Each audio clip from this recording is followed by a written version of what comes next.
नमस्कार, मैं हूं ब्रिजेश मिश्रा और आप देख रहे हैं ग्लोबल भारत न्यूज। देश और दुनिया की तमाम बड़ी खबरों के साथ एक बार फिर से हाजिर हैं। देखिए हमारा खास बुलेटिन। आज तारीख है 13 जुलाई 2026। इस विशेष बुलेटिन में हम अंतर्राष्ट्रीय हलचलों, राजनीति, मनोरंजन और सरकारी भर्तियों की हर उस खबर को कवर करेंगे जो आज सुर्खियों में है।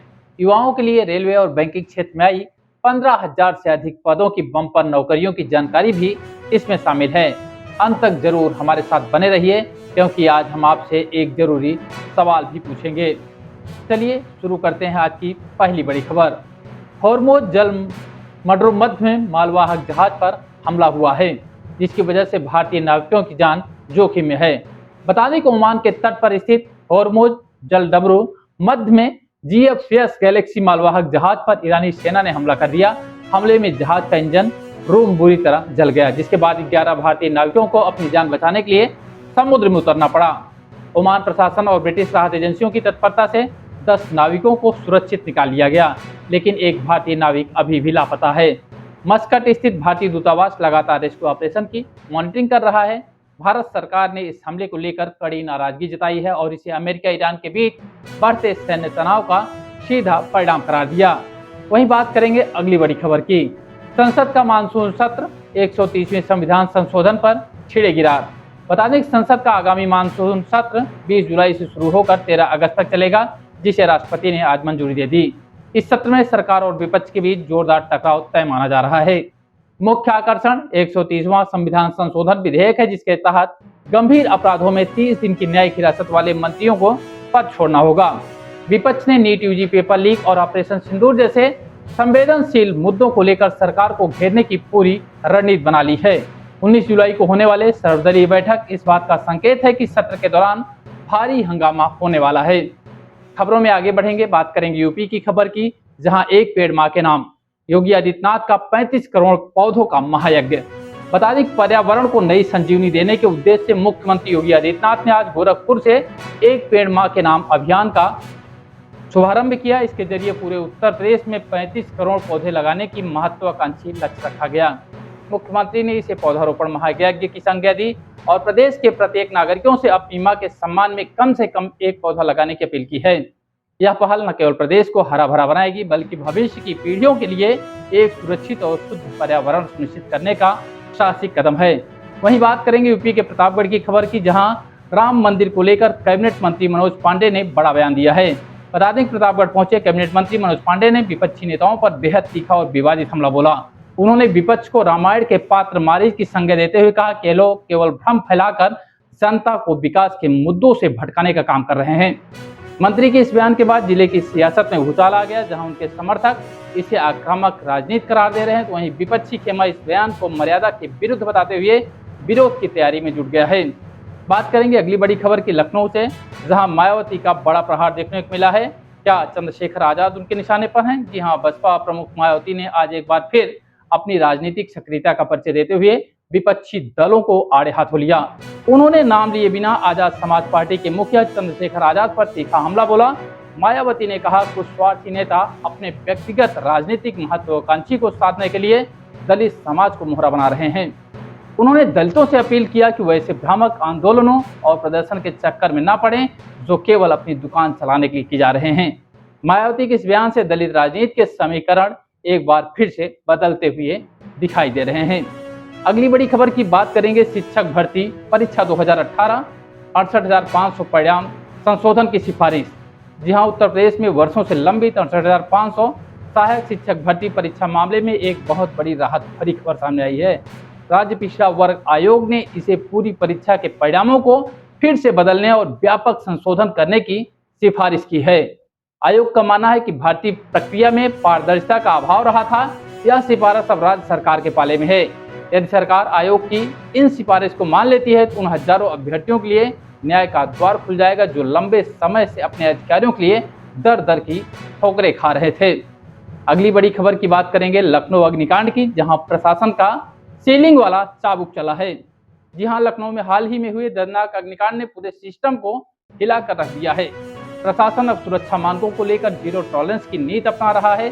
शहर के अलग अलग इलाकों में प्रशासन ने ताबड़तोड़ छापेमारी करते हुए 335 से अधिक अवैध इमारतों को सील कर दिया। इसके साथ ही सुरक्षा मानकों की अनदेखी कर रहे उन सभी कोचिंग सेंटर्स को तुरंत बंद कर दिया गया है जो बेसमेंट में चल रहे थे। प्रशासन का कहना है कि किसी की जान से खिलवाड़ करने वाले किसी भी संस्थान की भविष्य में बख्शा नहीं जाएगा, चाहे वह कितना भी रसूखदार क्यों न हो। चलिए बात करते हैं अगली बड़ी खबर की।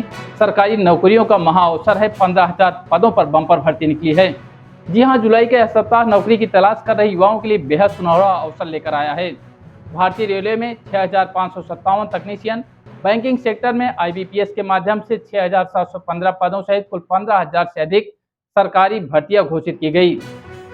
रेलवे के लिए 29 जुलाई और बैंकिंग के लिए 21 जुलाई आवेदन की आखिरी तारीख है। इसके अलावा मध्य प्रदेश में आंगनबाड़ी भर्ती और UPSC की परीक्षा के लिए भी आवेदन जारी है। युवाओं को सलाह दी जाती है कि वो अंतिम तिथि का इंतजार किए बिना आधिकारिक वेबसाइट पर जाकर फॉर्म भर लें। चलिए बात करते हैं फिल्म जगत की। बॉक्स ऑफिस पर धमाल 4 का जलवा। सिनेमाई दुनिया में धमाल 4 की कॉमेडी दर्शकों को खूब भा रही है। अजय देवगन की इस मल्टी स्टारर फिल्म ने बॉक्स ऑफिस पर धमाल मचाते हुए मात्र 2 दिनों में 36.50 करोड़ रुपए का शानदार नेट कलेक्शन कर लिया है। शनिवार को फिल्म के कलेक्शन में 60% से ज्यादा का उछाल देखा गया, जो इसकी बढ़ती लोकप्रियता का सबूत है। फिल्म के प्रति दर्शकों का क्रेज लगातार बढ़ता जा रहा है और नाइट शोज में भी थिएटर्स में काफी भीड़ देखी जा रही है। कॉमेडी के शौकीनों के लिए यह फिल्म इस वक्त सबसे बड़ी और पहली पसंद बनी हुई है। वहीं रामायण फिल्म का ट्रेलर 24 जुलाई का इंतजार। दर्शकों की उत्सुकता को बढ़ाते हुए नितेश तिवारी की फिल्म रामायण को लेकर एक बड़ा अपडेट सामने आया है। फिल्म के भव्य सेट और बेहतरीन VFX को लेकर पहले से ही चर्चाओं का बाजार गर्म है। अब मेकर्स ने आधिकारिक पुष्टि कर दी है कि इस बहुप्रतीक्षित फिल्म का पहला वैश्विक ट्रेलर आगामी 24 जुलाई को रिलीज किया जाएगा। फिल्म की स्टार कास्ट और इसके विशाल बजट दर्शकों के बीच जबरदस्त उत्साह पैदा कर दिया है। फैंस का मानना है कि यह फिल्म भारतीय सिनेमा के इतिहास में एक मील का पत्थर साबित होगी। बात करेंगे क्रिकेट जगत की, जहां कोच और कप्तान पर क्या गिरेगी गाज। जी हां, 5वें T20 मुकाबले में टीम इंडिया को मिली शर्मनाक हार के बाद BCCI का गुस्सा 7वें आसमान पर है। बोर्ड सचिव देवजीत सैकिया ने टीम के लचर प्रदर्शन को अस्वीकार बताते हुए कोच गौतम गंभीर और कप्तान श्रेयस अय्यर को तलब किया है। जल्द ही एक हाई लेवल समीक्षा बैठक होगी जिसमें टीम के फैसलों पर तीखे सवाल पूछे जाएंगे। साथ ही चोटिल हर्षित राणा वनडे सीरीज से बाहर हो गए और उनकी जगह प्रिंस यादव को टीम में शामिल किया गया है। देखना होगा कि ये कड़े कदम टीम का भविष्य क्या बदल पाएंगे या फिर नहीं। चलिए अब अपराध जगत की कुछ खबरों पर नजर डालते हैं। बात करेंगे जेयर एयरपोर्ट के नाम पर किए गए नौकरी की फर्जी वाले की। जी हां, ग्रेटर नोएडा साइबर सेल ने जेयर एयरपोर्ट पर नौकरी दिलाने के नाम पर चल रहे एक बड़े फर्जी कॉल सेंटर का पर्दाफाश किया। आरोपी राहुल, अमित, संदीप, विकास और प्रिया मिलकर बेरोजगार युवाओं को ग्राउंड स्टाफ और सुरक्षा गार्ड की फर्जी नियुक्तियों का लालच देकर उनसे लाखों रुपए अटते थे। पुलिस ने कॉल सेंटर पर छापेमारी कर भारी मात्रा में फर्जी दस्तावेज और कंप्यूटर भी बरामद किए। ये पांचों साथी ठग पुलिस की गिरफ्त में है और उनसे पूछताछ जारी है। पुलिस का कहना है कि इस गिरोह ने दर्जनों युवाओं के साथ धोखाधड़ी की है। अगली बड़ी खबर भी नोएडा से है, जहां फेसबुक के जरिए अंतर्राष्ट्रीय ठगी का मामला सामने आया, जिसमें ओसामा और चिनेडू को गिरफ्तार किया गया है। जी हां, नोएडा पुलिस ने फेसबुक और वैवाहिक साइटों के जरिए लोगों को लूटने वाले एक अंतर्राष्ट्रीय गिरोह को रंगे हाथों पकड़ा है।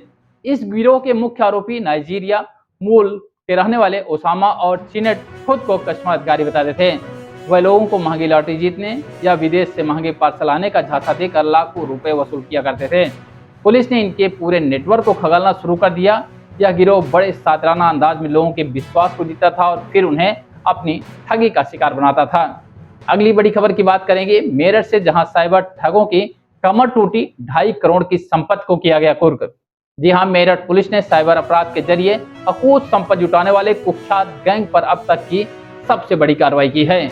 गैंगस्टर एक्ट की धारा 14(1) के तहत पुलिस ने सरगना, अकरम खान और उसके साथी रिजवान को करीब 2.5 करोड़ रुपए की संपत्ति को कुर्क कर लिया।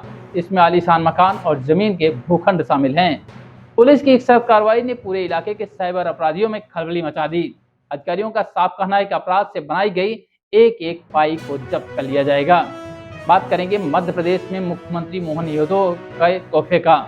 मध्य प्रदेश के मुख्यमंत्री डॉक्टर मोहन यादव ने भिंडे जिले से प्रदेश की महिलाओं और किसानों को बड़ी सौगात दी है। उन्होंने आज सिंगल क्लिक के माध्यम से लाडली बहना योजना की 38वीं किस्त राशि सीधे महिलाओं के खातों में ट्रांसफर किया।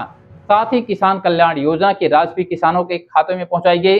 मुख्यमंत्री ने इस महिला सशक्तिकरण और किसान विकास के प्रति अपनी सरकार की प्रतिबद्धता बताया है। इस पहल से प्रदेश के लाखों परिवारों को सीधे आर्थिक राहत मिली है। चलिए अगली बड़ी खबर की बात करेंगे अयोध्या के राम जन्मभूमि ट्रस्ट की, जिसकी सुप्रीम कोर्ट में आज बड़ी सुनवाई हुई। देश के सर्वोच्च अदालत में राम जन्मभूमि तीर्थ क्षेत्र ट्रस्ट से जुड़े एक महत्वपूर्ण कानूनी मामले पर सुनवाई चल रही है। कोर्ट ने ट्रस्ट की कार्यप्रणाली, धन के उपयोग और प्रबंधन से जुड़े विभिन्न पहलुओं पर गंभीर रूप अपनाते हुए सभी संबंधित पक्षों को अपने साक्ष्य और दलीलें प्रस्तुत करने के सख्त निर्देश दिए हैं। इस सुनवाई पर पूरे प्रदेश की निगाहें टिकी हुई हैं, क्योंकि इसका निर्णय ट्रस्ट के भविष्य के लिए बेहद महत्वपूर्ण माना जा रहा है। कोर्ट की इस कार्रवाई से ट्रस्ट के कामकाज में और अधिक पारदर्शिता आने की उम्मीद है। तो दर्शकों, आज हमारी रोजगार की खबर में रेलवे और बैंकिंग क्षेत्र में बड़े अवसर बताए गए। क्या आप भी सरकारी नौकरी की तैयारी कर रहे हैं और परीक्षा के बदलते दौर में आपकी रणनीति क्या है? हमें कमेंट करके जरूर बताएं। देखते रहिए ग्लोबल भारत न्यूज। धन्यवाद।